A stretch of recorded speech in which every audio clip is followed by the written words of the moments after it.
Election commission نے senate انتخابات open ballot سے کرانے کی مخالفت کر دی. صدارتی ریفرنس پر سپریم کورٹ میں جواب جمع کروا دیا. بھارت کا مکروہ چہرہ دنیا کے سامنے پھر بے نقاب. واٹس ایپ کال نے بھانڈا پھوڑ دیا.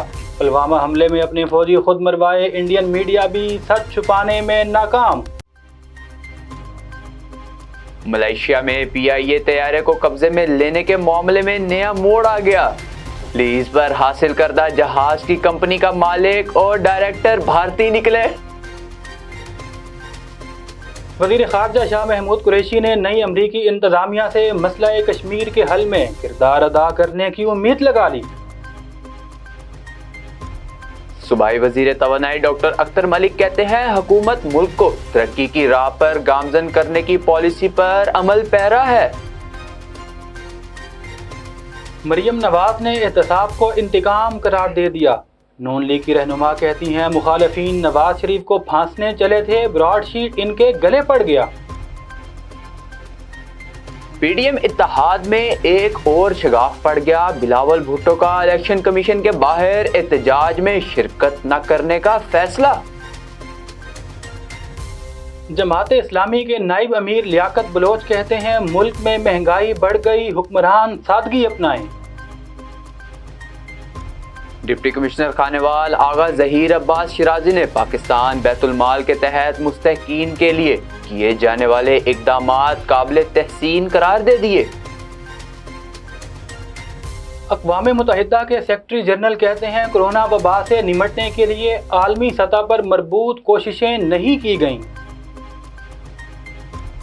لیا میں پولیس کی کارروائی. بین الاضلاعی گینگ کے 4 ارکان گرفتار کر لیے. لوٹی گئی نقدی, ناجائز اسلحہ برآمد. احمد پور شرقیہ میں پولیس زیادتی کرنے والے ملزموں سے مل گئی. انصاف دینے کے بجائے مدعی سے پیسے بھی بٹور لیے. متاثرین کا احتجاج. ہوم کنڈیشن میں کھیلنے کو بے چین. قومی ٹیم کے لیے بڑی خوشخبری. جنوبی افریقہ کرکٹ ٹیم 14 سال بعد سیریز کے لیے پاکستان پہنچ گئی. نیپال کے کوہ پیماؤں نے شدید سردی میں پہلی بار K2 سر کر کے عالمی ریکارڈ بنا ڈالا.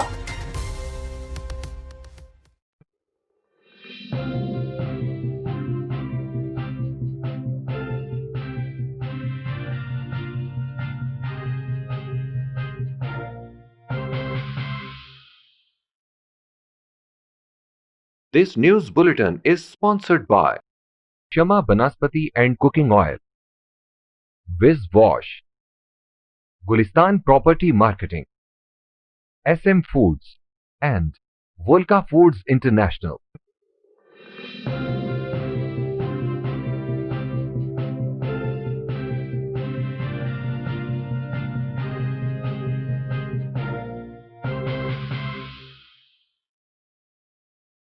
بسم اللہ الرحمن الرحیم. السلام علیکم. آپ دیکھ رہے ہیں مکس نیوز. میں ہوں ناصر عباس اور میں ہوں صوبان قریشی. اب چلتے ہیں خبروں کی تفصیلات کی جانب. الیکشن کمیشن نے صدارتی ریفرنس کی مخالفت کرتے ہوئے سپریم کورٹ میں جواب جمع کروا دیا. جواب میں کہا گیا کہ سینٹ انتخابات آئین کے تحت ہی ہوتے ہیں. آرٹیکل 226 میں واضح ہے کہ وزیر اعظم اور وزیر اعلیٰ کے علاوہ تمام انتخابات خفیہ رائے شماری سے ہوں گے. آئین کے آرٹیکل 59, 219 اور 224 میں بھی سینٹ انتخابات کا ذکر ہے. الیکشن کمیشن نے جواب میں کہا کہ انڈین آئین میں سیکرٹ بیلٹ کا ذکر موجود نہیں اور بھارتی عدالتوں نے بھی انڈین آئین میں سیکرٹ بیلٹ کے ذکر موجود نہ ہونے پر انحصار کیا.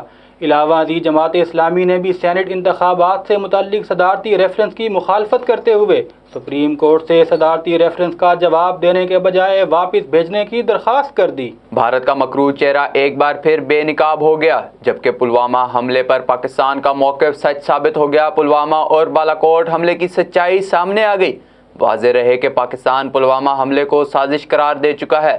شواہد کے مطابق پلوامہ حملے میں بھارت نے اپنے فوجی مروائے اور الزام پاکستان پر لگایا. بھارتی اینکر ارنب گوسوامی اور بھارتی broadcast audience research council کے سربراہ کی واٹس ایپ چیٹ نے بھانڈا پھوڑ دیا. واٹس ایپ چیٹ کے مطابق ارنب گوسوامی کو بھارت میں اعلیٰ ترین سطح پر ہونے والے فیصلوں کا علم تھا. ارنب گوسوامی نہ صرف بالاکوٹ پر حملے بلکہ آرٹیکل 370 کے خاتمے سے بھی آگاہ تھا، بلکہ BARC کے سربراہ کے ساتھ مل کر اپنے چینل کی ریٹنگ بڑھانے پر کام کرتا رہا۔ 23 فروری 2019 کو ارنب نے BARC سربراہ کو پاکستان کے حوالے سے بڑی خبر کی پیشگی اطلاع دیتے ہوئے بتایا تھا کہ پاکستان کے خلاف معمول سے بڑی کارروائی ہوگی۔ گوسوامی کے مطابق مودی حکومت پاکستان کے خلاف کارروائی سے عوام کو خوش کرنا چاہتی تھی۔ بالاکوٹ حملے کے بعد گوسوامی نے BARC سربراہ کو بتایا کہ مزید کارروائی بھی ہوگی۔ ملائیشیا میں PIA طیارے کو قبضے میں لینے کے معاملے میں نیا موڑ سامنے آ گیا۔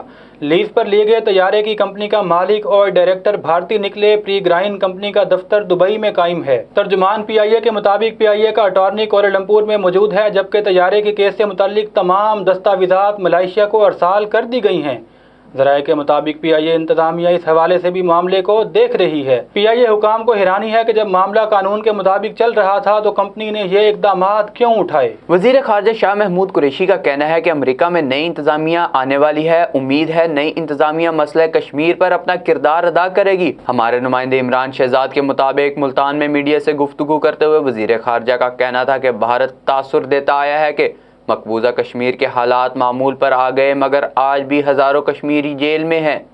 پاکستان بھارت کو بے نقاب کرتا رہے گا۔ ایک سوال کے جواب میں انہوں نے کہا کہ 18 جنوری کو مسلم لیگ نون اور پیپلز پارٹی کو بھی فورن فنڈنگ اکاؤنٹس کیس میں بلایا گیا۔ 18 جنوری کو دیکھتے ہیں مسلم لیگ نون اور پیپلز پارٹی کی قیادت پیش ہوتی ہے یا نہیں۔ انہوں نے کہا کہ حکومت نے ذخیرہ اندوزوں کے خلاف اقدامات کیے ہیں۔ چینی آٹے کی قیمت بڑھی تو حکومت نے تدارک کرنے کے لیے گندم اور چینی درآمد کی۔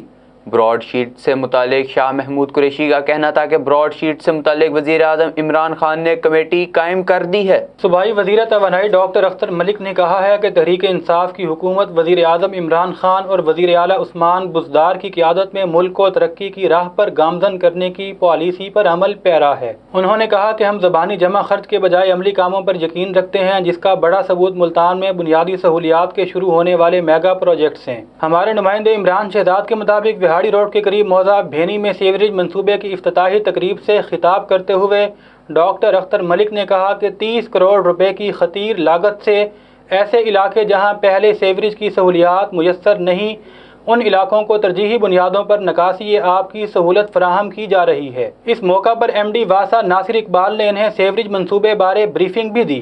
مسلم لیگ نون کی نائب صدر مریم نواز نے شہباز شریف اور حمزہ شہباز سے عدالت میں ملاقات کی اور PDM سے متعلق مشاورت بھی کی۔ بعد ازاں مریم نواز نے میڈیا سے گفتگو کرتے ہوئے کہا کہ یہ احتساب نہیں، انتقام ہے۔ ایک دن یہ تمام کیسز ختم ہوں گے اور ہم سرخرو ہوں گے اور ضمنی انتخابات بھی جیتیں گے۔ انہوں نے کہا کہ 19 جنوری کو الیکشن کمیشن کے سامنے بھرپور احتجاج ہوگا۔ انہوں نے مزید کہا کہ صوبائی حکومت نے لاہور کو کچرے کا ڈھیر بنا دیا ہے۔ براڈ شیٹ کے معاملے پر حکومت کی بدنیتی سامنے آئی ہے۔ مخالفین نواز شریف کو پھانسنے چلے تھے، براڈ شیٹ ان کے گلے پڑ گیا۔ پیپلز پارٹی کے چیئرمین بلاول بھٹو زرداری نے الیکشن کمیشن کے سامنے احتجاج میں شرکت نہ کرنے کا فیصلہ کر لیا۔ پیپلز پارٹی ذرائع کا کہنا ہے کہ الیکشن کمیشن کے سامنے احتجاج میں پیپلز پارٹی کا وفد شرکت کرے گا۔ بلاول 18 جنوری کو سکھر میں ایک تقریب میں شرکت، جبکہ 19 جنوری کو عمر کوٹ کا دورہ کریں گے۔ دوسری جانب پیپلز پارٹی پنجاب کے صدر قمر زمان کائرہ کا کہنا ہے کہ پیپلز پارٹی کی تمام قیادت اور سینئر رہنما احتجاج میں موجود ہوں گے۔ بلاول بھٹو کی عدم شرکت کے حوالے سے ابھی کوئی معلومات واضح نہیں۔ بلاول بھٹو بھی شرکت کو یقینی بنانے کے لیے شیڈول دیکھیں گے۔ جماعت اسلامی کے نائب امیر لیاقت بلوچ نے national press club registered Lodhra کا دورہ کیا۔ انہوں نے پریس کلب کے 9 منتخب عہدیداروں کو مبارکباد دی اور گلدستہ پیش کیا۔ اس بارے میں دیکھیے عمران علی اوان کی رپورٹ۔ جماعت اسلامی پاکستان کے نائب امیر لیاقت بلوچ نے national press club registered Lodhra میں میڈیا سے گفتگو کرتے ہوئے کہا ہے کہ ملک میں مہنگائی نے غریب عوام کی کمر توڑ دی ہے۔ حکمران سادگی اپنائیں۔ جماعت اسلامی نے ہمیشہ غریبوں کی بہتری کے لیے کام کیا۔ ملک سے سود کا خاتمہ کیا جائے اور زراعت کو ترقی دی جائے۔ انہوں نے کہا کہ اگر زراعت کو ترقی ملے گی تو ملک خوشحال ہوگا۔ انہوں نے صحافیوں کے سوالوں کے جواب میں کہا کہ جماعت اسلامی منظم جماعت ہے اور ہم ہر شہر میں یہ پیغام لے کر جائیں گے کہ جماعت اسلامی کا ساتھ دیں اور اسلامی نظام کے نفاذ میں ہمارے بازو بنیں۔ انہوں نے کہا کہ حکمران عوام کے لیے کچھ نہیں کر رہے۔ ملک میں غربت کے خاتمہ کے لیے کچھ نہیں کیا جا رہا، خود ساختہ مہنگائی کنٹرول نہیں ہو رہی، ملک میں پیٹرول کی قیمتیں دن بدن بڑھتی جا رہی ہیں، ان پر حکومت کا کوئی کنٹرول نہیں، سرکاری اداروں میں کرپشن ہے اور عوام کی جیبیں خالی کی جا رہی ہیں۔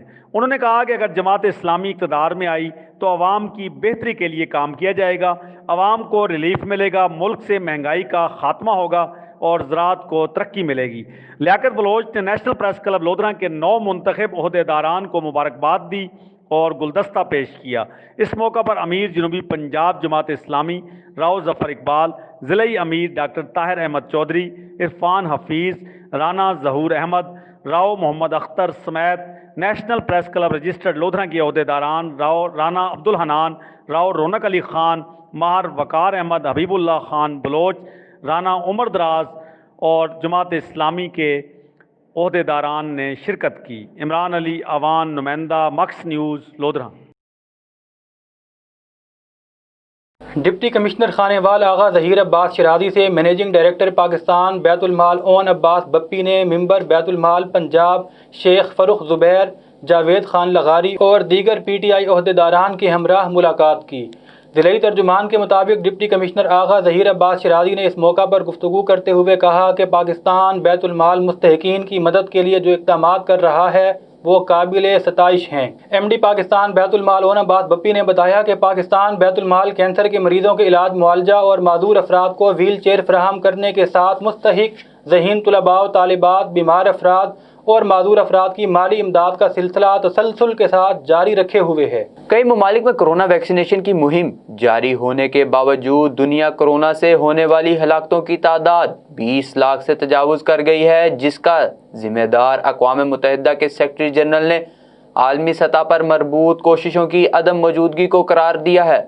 اپنے ویڈیو پیغام میں اقوام متحدہ کے جنرل سیکرٹری نے وائرس سے 9 کروڑ 19 لاکھ سے زائد افراد متاثر ہونے پر دکھ کا اظہار کرتے ہوئے صورتحال کو افسوسناک قرار دے دیا۔ اقوام متحدہ کے سیکرٹری جنرل اینتونیو گوتریس نے وبا سے نمٹنے کے لیے عالمی یکجہتی کا مطالبہ کرتے ہوئے کہا کہ کورونا ہلاکتوں کی تعداد کا 20 لاکھ کو چھونا دل کو رنجیدہ کرنے والا سنگ میل ہے۔ لیا پولیس نے کارروائی کرتے ہوئے بین الاضلاعی سلیمان صفدر گینگ کے 4 ارکان گرفتار کر لیے۔ پولیس ترجمان کے مطابق ملزمان سے نقدی سمیت 10,50,000 روپے کا مختلف قسم کا مال مسروقہ اور ناجائز اسلحہ برآمد کیا۔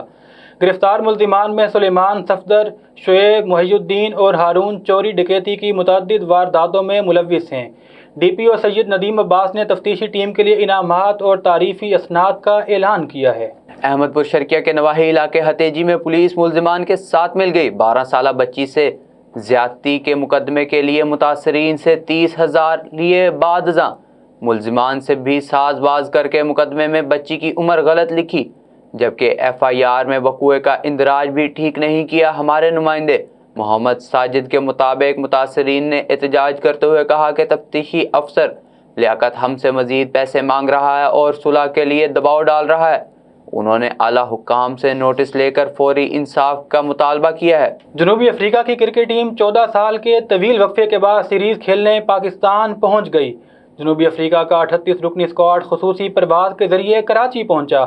جنوبی افریقہ کی ٹیم پاکستان کے خلاف 2 ٹیسٹ اور 3 T20 انٹرنیشنل میچز کھیلے گی۔ دونوں ٹیموں کے درمیان سیریز کا آغاز 26 جنوری سے کراچی میں ہوگا۔ دورے پاکستان کے دوران جنوبی افریقہ کی ٹیم کو سرکاری مہمان کا درجہ حاصل ہوگا۔ واضح رہے کہ جنوبی افریقہ کی کرکٹ ٹیم نے آخری بار 2007 میں پاکستان کا دورہ کیا تھا۔ نیپال کی 10 رکنی کوہ پیماؤں کی ٹیم نے K2 کو سر کرنے کی مہم میں کامیابی حاصل کر لی۔ نیپال کے شرپا گروپ نے کوہ پیمائی کی تاریخ میں موسم سرما کے دوران K2 سر کر کے تاریخ رقم کر دی۔ دنیا کی 14 بلند ترین چوٹیوں میں سے 13 کو موسم سرما میں سر کیا جا چکا ہے اور دنیا کی دوسری بلند ترین چوٹی K2 وہ واحد چوٹی تھی جو موسم سرما میں اب تک سر نہیں کی گئی تھی۔ اب تک کے لیے اتنا ہی۔ مزید خبروں اور تفصیلات کے لیے وزٹ کیجیے ہماری ویب سائٹ۔ اللہ نگہبان۔ This news bulletin is sponsored by Shama Banaspati and Cooking Oil, Wiz Wash, Gulistan Property Marketing, SM Foods and Volca Foods International.